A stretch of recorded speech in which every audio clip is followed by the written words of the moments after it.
Good afternoon, Indira. This is Anil, Live, Breathe, Believe. How are you? Great, really good. Really looking forward to this session. Me likewise.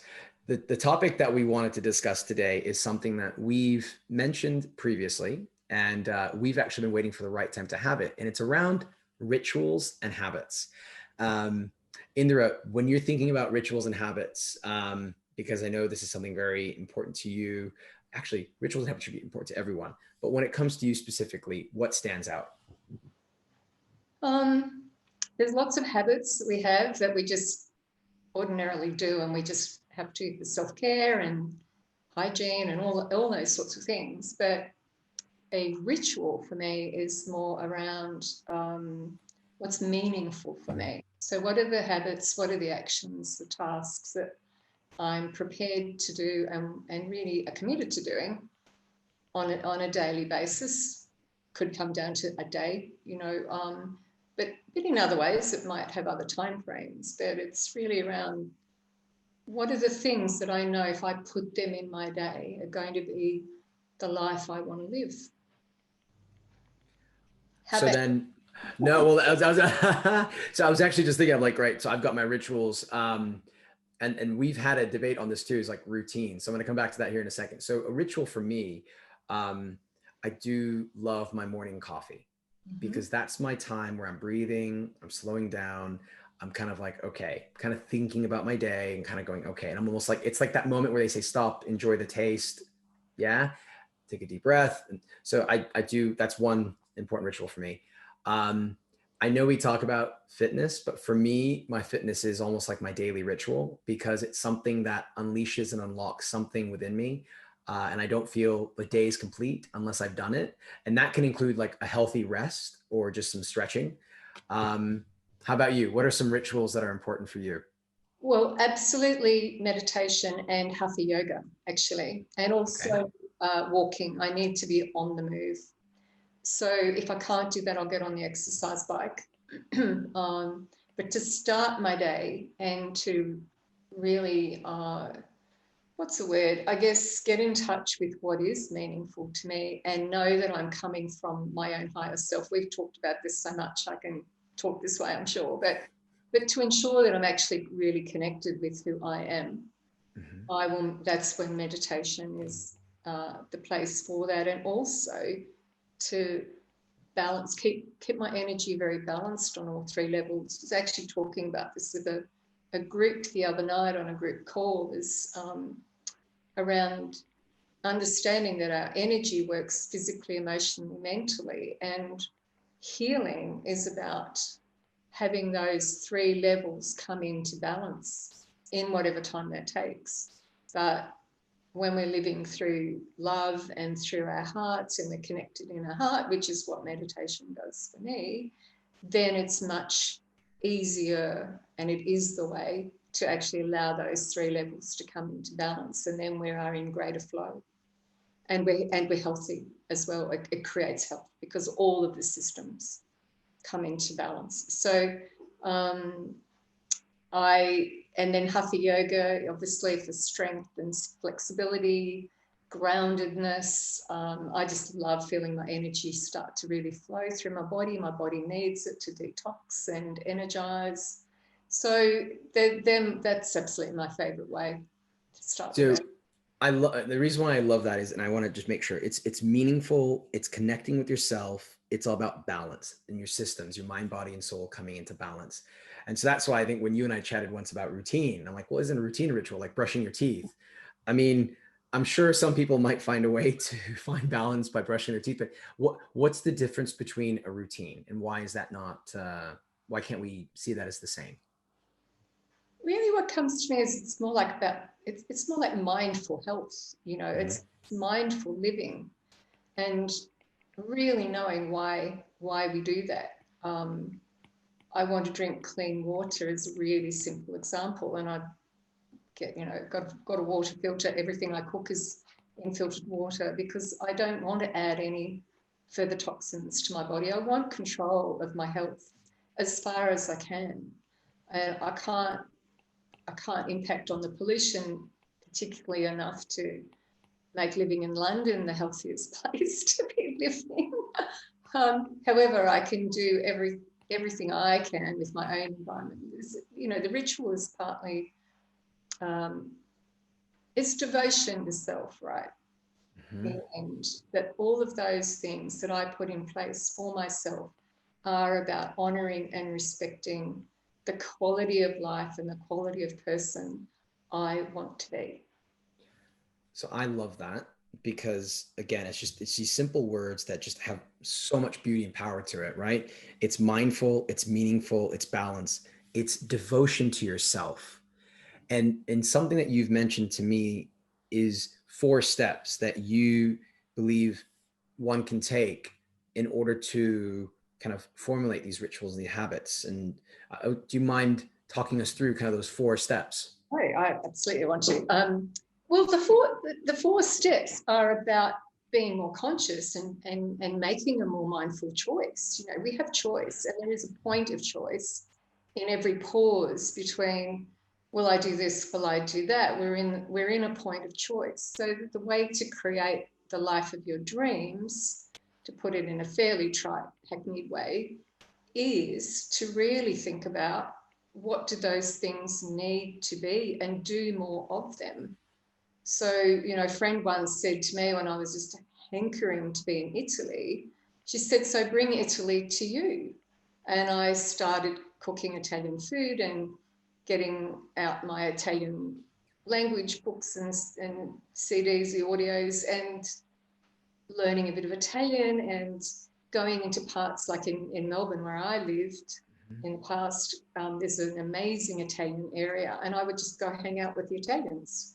So, and go to an Italian restaurant. So, and this is the thing that we've talked about, the RAS and unconscious, the unconscious listening as well, is that when we do these things and we make these decisions, it actually is already signaling this is what I want more of in my life. And one day you find yourself in the travel agency or online booking to go to Italy, or there's an opportunity to go, as for me with France, was come and do a workshop in Paris, Indira.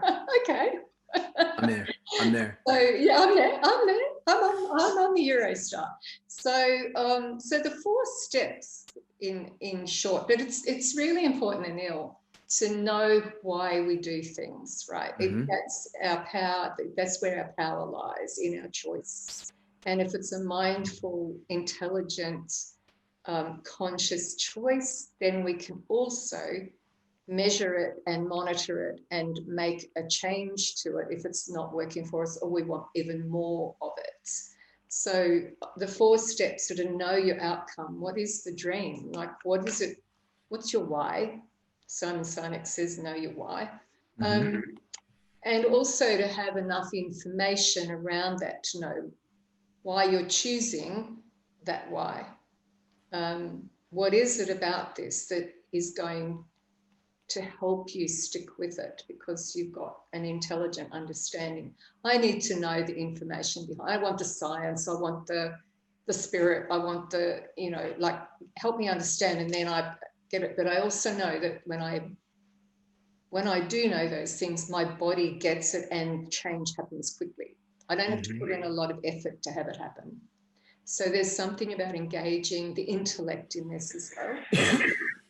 So first one is know your outcome, then give it a go. So what's the actual practice? What's the effort that you're going to make? What is the change? What's the activity, action, task that you're going to actually do to try it out? So this is a practice run. And then once you've done that, this is the essential part. I know you and I are really wedded to the idea of reflection. I use journaling. I will do deep contemplation. I have a process that I teach as part of the 8 elements. So once we know intention, which is one of the elements with the outcome, and what are we intending from this, then we can go into put the energy into it, put the effort in, then reflecting on it. So what did that do for me? How could I have done it better? What needs to change? Maybe I didn't have as much time for it as I want. I need to give it more time, or I need to find a little window that is absolutely devoted to doing that and know that everyone, and negotiate with people around me to say, this is non-negotiable, actually. This is when I do this and I'm out doing it.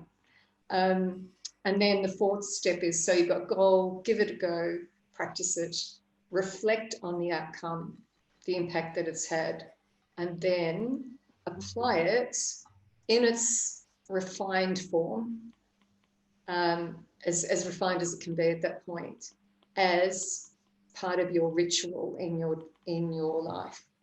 And where does this fit? In a way that you are devoted and committed to it because you know it's a precious thing to be doing. So the value, you know the value of it and you value it. And so then you can look at that starting to become a habit, because habit is really more about doing it regularly, and it's kind of a no-brainer. You know, you just, and you say in the mornings, life just doesn't get going if you don't get that exercise. When I miss meditation or hatha yoga, my life's not the same. I don't sleep as well. You know, I'm ruminating when I should be sleeping. A whole heap of stuff starts to happen. And it'll even throw out my eating habits. I'll start eating food that I just would not ordinarily, like, I just know it has multiple layers of impact. So, yeah, 4 really good steps, and don't miss out that reflection piece, because that's the point of choice on what will make it better. Is this something I truly want to do? Am I truly committed to it? Why not? Do I truly value this? Am I valuing myself enough? And then it will become part of life, and it may not even feel like a habit. It's just how you live. And ultimately, I think that's the better way to be, is this is how I live, guys. I agree with that. No, I mean, but it makes sense. But it sound. I mean, again, something we've talked about. It's, oh, that sounds complicated, and they're like all these. It's like, no, they're actually very simple. We tend to complicate it. It's like, don't complicate it. So it's like you said. Number 1, know your intention. Know the why. Number 2, put it into conscious action. Put the energy behind it. And it can be a practice. I mean, something I've read from Atomic Habits is like, it's a 2-minute a day thing just to get it kind of going. So you don't feel like if you don't do it consistently, you feel guilty. So, and something we talked about, guilt and shame lowers the energy. This is about conscious energy, putting it in a good way. Number 3, reflect on it, contemplate, journal. What was different? What was different from what you were before, and how you felt before it and after it? And then, like I said, step 4 is then apply it consciously in its refined form. I'm loving this, because there are people who under the last 12 months have actually really struggled with not being able to go to Italy and having to bring Italy home, not being able to see friends and family, but having to bring them into their home through Zoom, through a video phone call. So I think this is a great way to really think about how simple steps can actually help you, as you said, know why we do things, and then do it in a way that actually gives us more meaning, more depth, more balance in our lives, especially as we transition from this crazy year into the next. Yeah. And we're giving our meaning to it, right? That's based on our values. And again, it comes back to, how is this connected in with what I value? If I really value my energy, my creativity, my self-leadership, helping to transform others, then what are the things that are connected to that to ensure that I am doing those, that my life is full of those things? Or we will feel that we're cheating ourselves somehow, or we've got to really boost ourselves to get going, or life is just a bit blur, you know, and I don't want a blur kind of life at all. No. We need to reiterate that. Don't cheat yourself. Yeah, don't cheat yourself. It's the last thing. Sorry, it's not even the last thing. You shouldn't do it. Full stop. How so? Why are you so wedded to that? That's great. I agree. But, yeah. Not to cheat yourself? Yeah. I mean, what's the point? Do you know, I mean, something that we've talked about as well is, you know, my mantra is now kind of know you to be you. So if I'm cheating myself, A, I'm not really knowing myself, and B, I'm not able to be myself. It's cutting corners. It's not really giving me the full justice that I know that I deserve. And if you're going to do that to yourself, you're going to then be more likely to do that to others, whether it be a family member, a friend, a colleague. So no, absolutely don't cheat yourself. Form rituals, form habits that actually do nurture yourself. Yeah, that's, I'm quite, even like the whole expression of like, try the practice. No, you don't try the practice, you do the practice. Master Yoda said that. And I love that guy. I think that guy knows what he's talking about. So yeah, don't cheat yourself. Don't try, do it. And then see what happens. What Absolutely. do you see Well, it the same way, or? yeah, no, well, I do. Two things that I'm thinking around this. One is how to apply that in the workplace, because I see that of late, and we were going to talk about this anyway. Yeah. The dilemma people face right now, especially going through this time with COVID, on it is essentially, how do I do this and not cheat myself? Mm-hmm. And the other point I want to make is that when we do cheat ourselves, that will create a number of different negative outcomes and impressions. And one of them is that we can become extremely resentful of the people who are not cheating themselves.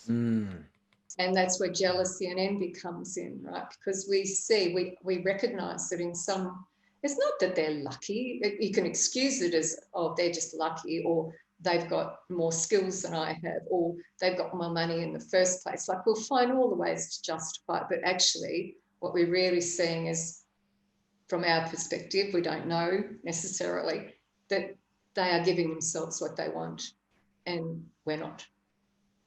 Or we're too lazy to actually do what it takes to make that little bit of an uncomfort. There's usually a bit of discomfort when we make a change, because we're stopping a train of, we're actually changing a train of energy. So it can feel a bit weird to sort of have to go, oh, I'm going to go down a different pathway now. I'm going to create a new neural pathway. I'm going to create a new habit.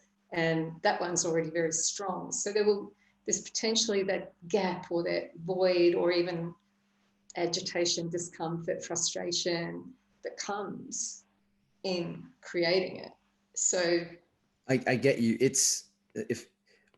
Before I say I get you, let me almost kind of, if you cheat yourself, you're not really going to form a healthy ritual or habit. You might actually fall back into a bad habit or a bad practice that doesn't actually do you justice. And as you said, you're just going to create a dilemma. You're going to create negative emotions like resentfulness. And it's like almost like every time you cheat yourself, you're taking the steps backwards, when the whole goal is take a step, 2, 3 forward. Yeah. So then self-trust, integrity with self, your sense of self suffers enormously, because the only person you are letting down is you. And we always know when we've let ourselves down. And that's when we can, really truly suffer and go falling into shame and self-criticism and all sorts of things like that. So we don't want to get into that neck of the woods. It's not about that, but it does take discipline and being a disciple of the very thing the outcome that you want to create. So you've got to come back to, when the chips are down or when it's starting to get tough, it's, hang on, what was my outcome? What was it that I really wanted here? Okay, it's time to do it. I did the fire walk with Anthony Robbins many years ago, and it was midnight. I'd already been in the arena with thousands of people from like 4 p.m, and he spent about 3 hours preparing us to go through the fire walk. So again, step by step, and understanding each part and getting into the right frame of mind. And then, in fact, it was probably, I'm sure it was more like a hypnotic state. And I was terrified. But I really wanted to do it. And we buddied up as we're going to do the walk. We're all buddied up with someone. And I had a fantastic guy who was so excited and so ready for it that he was bouncing out of his skin. And I was standing there midnight in the dark with drums and the fire pits and cold water on the concrete to make our feet cold. It was But all I could think of was, I've got a choice right now. I can leave, because we had a choice, didn't have to do it. I've got a choice. I can follow this through, or I can go home. And my partner wasn't up for it. He wasn't well at the time. So he decided he would not do it. And he went and said, I'll see you in the car. So okay. I was left on my own with a decision. He'd already gone. And at the last moment, I thought, if I don't do this, how will I feel about myself in the morning? And I thought, I will feel like I have wimped out. And actually, I never wimp out. That is not on my agenda. That is not what I do. I might not always get it 100% right, but I don't wimp out. So that was it in the end. I faced my terror. It was terror. Wow. With this young Southeast Asian guy going, yes, yes, yes. Your own cheerleader on the sideline, literally. Oh, he was amazing. And there's part of me going, no, no, no, no. So, but I had to be there for him because I was his buddy as well. I had to see him across the coals as well.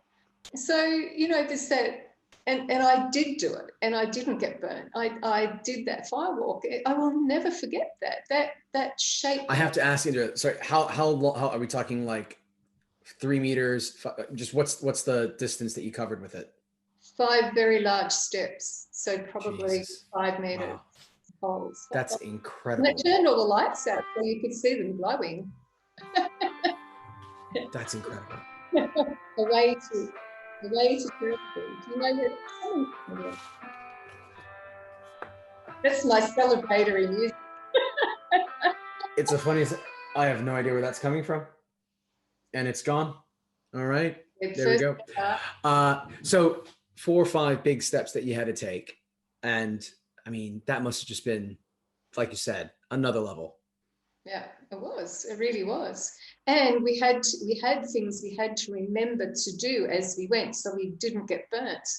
So, and part of that was look up, look up, look up, look up. And if you couldn't remember that, then it was because the worst thing was to let your focus go to the hot coals in your feet. And I felt myself start to, oh, what's happening with my feet? Worst thing that you could do. So because you go in and you're focusing on burning feet, you're not focusing on getting to the end of the walk, the pitch.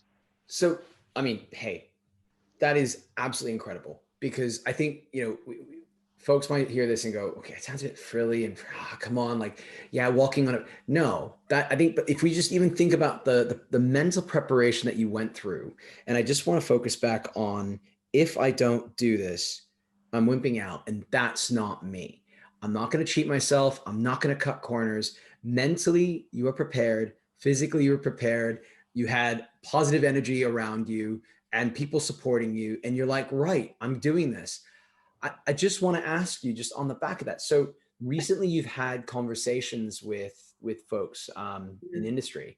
And when you share these types of ideas with them, what do you hope either that you're addressing, maybe they're already asking you, or that they're able to take away from you what you've experienced that can enable them to ensure they don't whip out, they don't cheat themselves? Like what are some of those ideas and some of those topics that have come up that allows you to land this with power?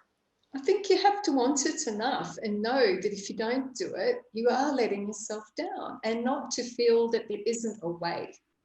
There's always a way. I didn't know how I was going to get to the end of that 5 pit with 5 big steps, and it had to be that many. That was how we were taught. It even had to be that many.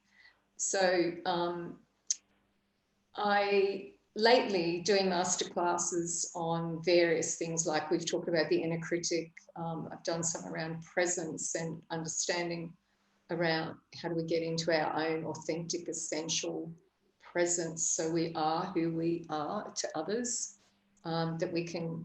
The thing that's standing out for me is that people really at this point want to be authentic at work. and they want to be authentic in all areas of their life. So they may feel that they've got most of that at home or in the way they live, but how do they get to do and be that at work? And for work to provide the kind of environment where they can do that. And so this is where the thing I offer under is really under the label of, or umbrella of, self-leadership. And ultimately, it is self-responsibility, and it is self-directed leadership, which is actually one of the courses I ran in Australia, is around self-directed leadership, that no one else can make those choices for us or fully understand it anyway, and we shouldn't expect it unless we're prepared to talk about it with others and communicate it. That's vital, that we then communicate it. But first, get some information around it, like, you know, do your thinking of what's my outcome and what do I need to know about this that will work for me. Then how will I actually be able to practice this in some way at work? When will I give myself time to reflect? Is it on the tube home when we're finally allowed to use it? Is it 10 minutes before I go to bed? Is it immediately after I've given it a go and keeping a journal with me all the time? I worked with an HRBP who had a journal with him all the time, and he would make notes through his day on how things were going. Really conscious of what's working, what's not working, how am I adjusting my life to fulfill my life, to have a fuller working life, and then apply that more in ways that actually allow us to then be great role models for other people. Culture shifts when we stand in the power of our own certainty around this and our own devotion to it, and be one of the ones that others might look at and say, I wish I was like that too, but actually I'm wimping out and I can't be bothered. You know, like, and be fearsome about that. Be very courageous about that. Not worry about what other people think. Not worry that someone may feel uncomfortable around you because you are in your own integrity. It's up to them to find their own, and then how will they work? How will you cooperate around this? But I want to see a team of really strong, self-directed leaders. Imagine what you can achieve rather than letting each other off the hook to all be very nice and hang out together. Is I've seen really high-performing teams where they're very individual leaders at very senior levels, very different personalities, who are so strong in standing in their own sense of self. So, and get a coach to help you do that as well. Putting in a plug for a coach, but you know, hey, no, support. The fifth step is get the support to keep you there. I love that. And you have that. You still have your trainer. You still have your coaches. I have coaches in my life. For me as a coach, you know, I have my own teachers, and my peer groups. You know, I look for all the support that I genuinely feel will be the best for me, and then I have to put myself there and get it. And I agree with you. And I think, hey, it's always good to plug when it comes to coaching. This is why we're chatting, Indira. No, absolutely. And I think it's, you know, it's one thing to start a journey, but definitely it's great to have, you know, partnership on the journey, especially when we go back to, if you know you're going to cheat yourself and take a step back, you need someone who's going to be like, no, come on, keep going. It's like that, your PT telling you to that extra push-up, or your yoga instructor to say, hold that pose for an extra couple seconds and breathe in, breathe. You know, you just need that person who's there, who's looking after you, who's going to ensure that you follow through. And I think that that's absolutely necessary. And I think especially at work, I mean, you know, we talk about companies that are for profit. You have different personalities, you have different types of people. If everyone is on the same journey to, as you rightly said, kind of be self-directed, be self-aware, to know the self that they want to practice at work, I think that can only be more powerful. It can only push people further. What I'm actually curious about is, is it possible for a group of people to be self-directed leaders at the same time all the time? Or do you think it's a matter of some stepping up at one moment, others stepping up in other moments? What would be, in your opinion, a balance of a group of self-directed leaders? My first thought is, and a memory really of working with a really great team with National Australia Bank, actually, quite some years back now, but really struck home and stayed with me for a very long time. And I got to know them really well, thankfully, because I did work with them for quite some time, was that that's when the very natural dance occurs. There's no hanging on to authority and labels and who's more important than somebody else, who's got, more say in this than someone else. Those people, I think that's when the ego lessens and there's more humility, more humbleness in the leadership, because they are able to see where they play a part and where they can assist each other. And the other thing I noticed was the more I worked with them, the more they supported each other and the more they gave up hiding from each other. So they weren't so protective of image and what they may or may not know, or their vulnerabilities and stuff going on at home, and where they were feeling less than powerful at the time as well, that they were willing to share that with each other and therefore get the support they needed, get the coaching quickly on the phone. Indira, I need you this week. Or can we talk now? Just keep moving with it and not be shy about it, not be self-protective, but not let it hold you back either. So it became more effortless. And I know we wanted to talk about this from an energy perspective as well, is that the more that we can know ourselves and our own power, the more we are able to say, I can do this, and actually with the right techniques, with the right training, with the right rituals, with the right support, I'm actually going to be able to do this quite effortlessly. Those 5 steps across that 5 pit were quite effortless in the end. Yeah, I had to be right there. I couldn't be anywhere else in my head. I had to be right there, and I had to remember what I'd been told to do and what to do, especially if I felt myself going down to feet. Was the other thing was Mickey Mouse, Mickey Mouse, Mickey Mouse. If you couldn't think of anything else to say, it was cool moss, cool moss, cool moss, rather than hot coals, hot coals, hot coals. Love it. Right. And then it was look up, look up, look up. And if you found yourself looking down instead, because you know how we go down into feeling, then it was, if all we could remember was Mickey Mouse, Mickey Mouse, Mickey Mouse. So this is the whole neuroscience, neuroplasticity thing that goes on, neuropsychology, that goes towards getting to your goal. But the thing about practice and ritual is, and especially if you enjoy it, is your brain sets up a neural pathway for that, and it feels off when you don't do it. And you've already clearly done that. I've done it for meditation and yoga and getting out for a walk every day. I do something where I'm at least on the move, aerobically in a sense. So it becomes easeful effort, or effortless ease. And life feels, that's flow. That's how you get to flow. And you're not second guessing it or not wanting to reject it, because it is what you want to do. It's a good choice. So why would you not do it? I agree. I think I want to recap that, because I think that's, again, powerful, because it's all about get to the flow, right?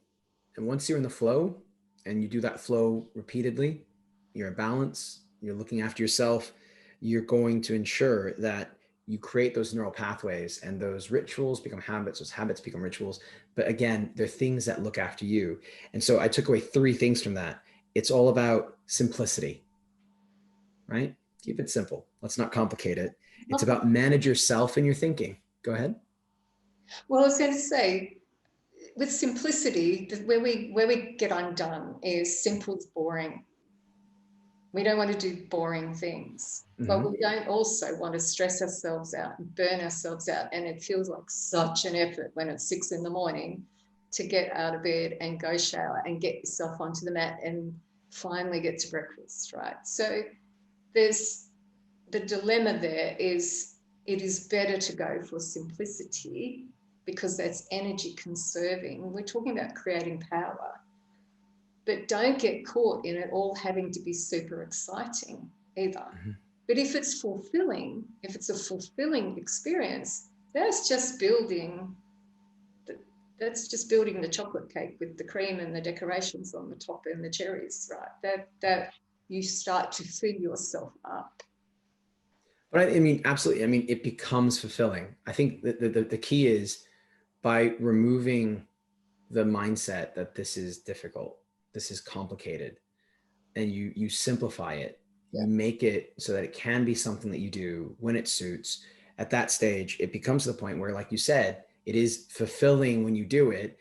It's unfulfilling when you don't. And so your body just naturally wants to do that. And this may not be the best example, but it's like in the wintertime when it's dark outside, no one wants to get up at 6 a.m. to do anything. It's dark outside. They want to stay in bed. On the flip side, when it's summertime and the sun comes up in London at, some ungodly hour, 4:35 in the morning, suddenly you're thinking, wow, I need to jump out of bed because at 6 o'clock it's sunny outside. So I think it's how do you keep it simple for you and finding it for you.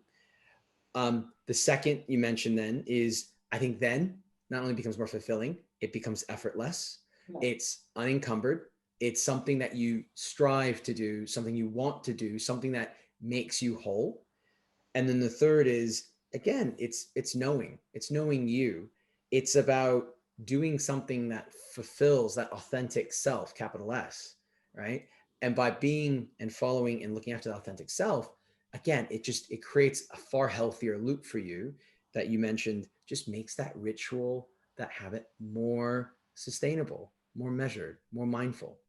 So who are you as a result of getting up and making sure that you run or whatever you do, you exercise and all the other things that I'm sure you do, I know you will do to build into who you want to be at your best. But and I guess that's the answer, isn't it? Being at your best. But who does it make you by doing that? Because this is really important, because this is the do loop. This is the closed circuit bit. Mm-hmm. Because you will do more of it, again, you will come back to the outcome because you've taken the time. This is why reflection is so important, is, am I getting what I want? Am I being the person I want to be?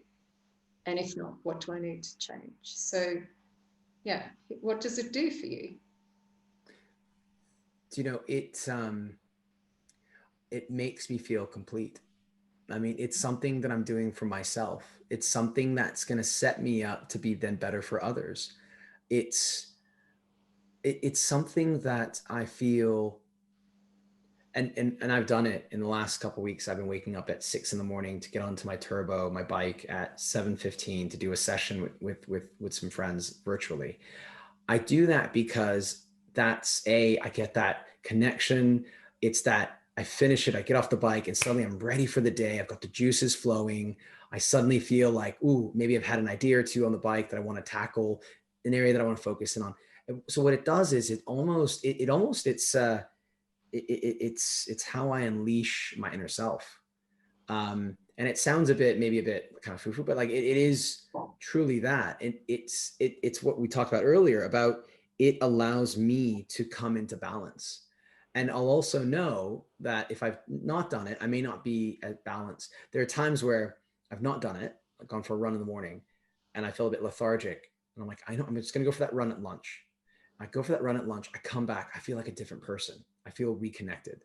So it's that devotion to myself. Like it's something that I'm doing for me that I know will benefit those around me as soon as I've done it.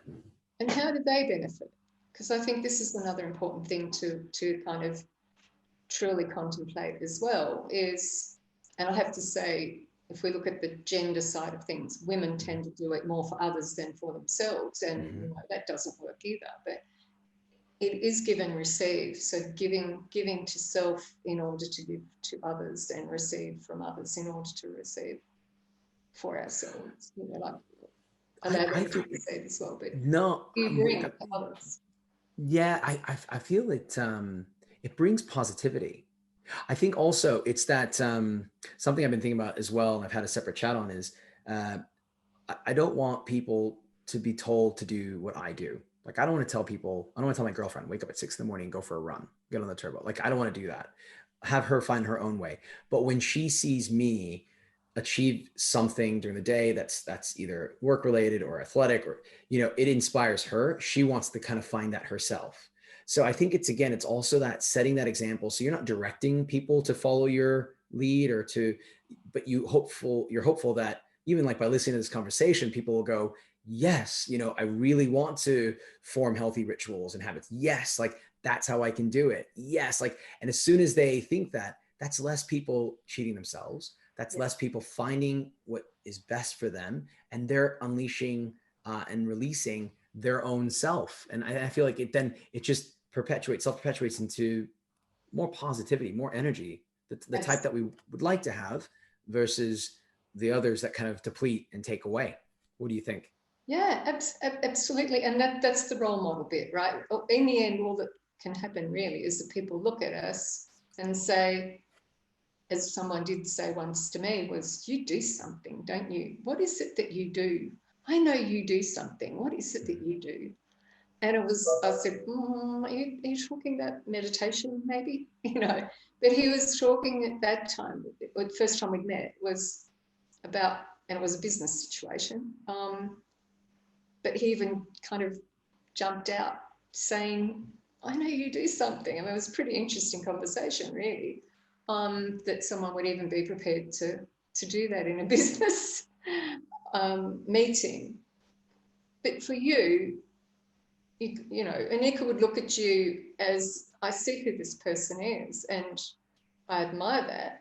So what is it that he does to be all that? And what can I do to be that? So this is the matching up, like attracts like, and people will either be incredibly attracted to your energy or they will feel repelled because their energy, their frequency, vibration is very different from yours. So I totally agree. they'll either want to be with you, want to know more, want to be that way, and that's inspiration. That is inspiration, or they'll simply go, not for me. But I would say though that that doesn't happen, unfortunately, from the start for most. I think sometimes people figure that out over time because they're not being true to themselves, they're not being honest themselves. I think that's why I go back to, I think it's really important that people know themselves, know you to be you. So if Anika sees that and she admires that about me, hey, great. But I don't want her to feel obligated that like, ooh, in order for me to, I need to be Yeah, similar. We may have a exactly. different value on that bat, but then there are others who may not share that value, may not be honest about it. They're not really authentic. They cheat themselves and they end up again being with someone that they don't want to be with because they thought they had to. And this comes back to corporate and business as well, is how does corporate genuinely, how does an HR team, an L&D team leader really work to allow all individuals to find that way for themselves Mm-hmm. in the workday, given the tasks that need to be performed, given the outcomes the business wants and you've agreed to meet, or you wouldn't be there otherwise. So, um, my question all the time is, and I think this is the change that has to happen now and is happening now, and what, coming back to the masterclass, is what I'm seeing is people are less willing to compromise on that now because they've also had the experience of the bits that really work from working at home, the bits that don't work working at home, but a greater sense of autonomy, self-responsibility. They're forced to. It's potentially nobody there helping them, having to, walking up to the desk and saying, how are you? You don't look so great right now. You're okay. So it's a very different setup. But coming out of a crisis and going into looking at how can this build a golden life for everybody and high performance and flourishing, let's not talk managing crisis, but how do we actually flourish, then what can we do to make sure that everybody's able to live the kind of rituals that will ensure they can be at their best for that business and go home and be able to be at their best when they get home. And that can be effortless. That I think we fall over a bit thinking that that's hard work and it's all too hard and we'll never get there and we're not meant to anyway. That's the old regime. That's the old command and control serfdom thing that's gone on since manor farms were created. You know, it's not, we know it doesn't work. And so what I'm seeing and the work that I'm about is, okay, you tell me it's not working, but you don't know what to do instead. I do, we're talking about what to do instead. And that will allow people to transform in more creative, innovative ways, in healthier ways, in wealthier ways. It's, you know, there's so many things to be gained from it. And I don't think this is new news. We all intuitively know this. I agree. So let's do it. No, I agree. No. I totally agree. I just want to highlight that just as we wrap up in there, like it's rituals allow you to be a part of being when you're at your best, whether it's at work, whether it's at home. I think it's really important that folks, especially coming out of the last 12 months, they really do take into consideration again themselves, their intentions. They really contemplate how they want to channel their energy and how they want to actually be tuned into it in order to consciously apply healthier rituals, healthier habits that will allow them to be themselves. Again, at home and at work, because let's be honest, if you're happy at home and you're feeling crappy at work, not good. If you're crappy at home, great at work, not good. It's all about balance. Indira, any closing words on your side? Well, I was just thinking, moving into the new year, if we come back to kind of where we started, was the physical, emotional, mental. There's almost questions to ask ourselves around, how do I want to be physically? How do I want to be emotionally? And that includes in my relationships. And how do I want to be mentally?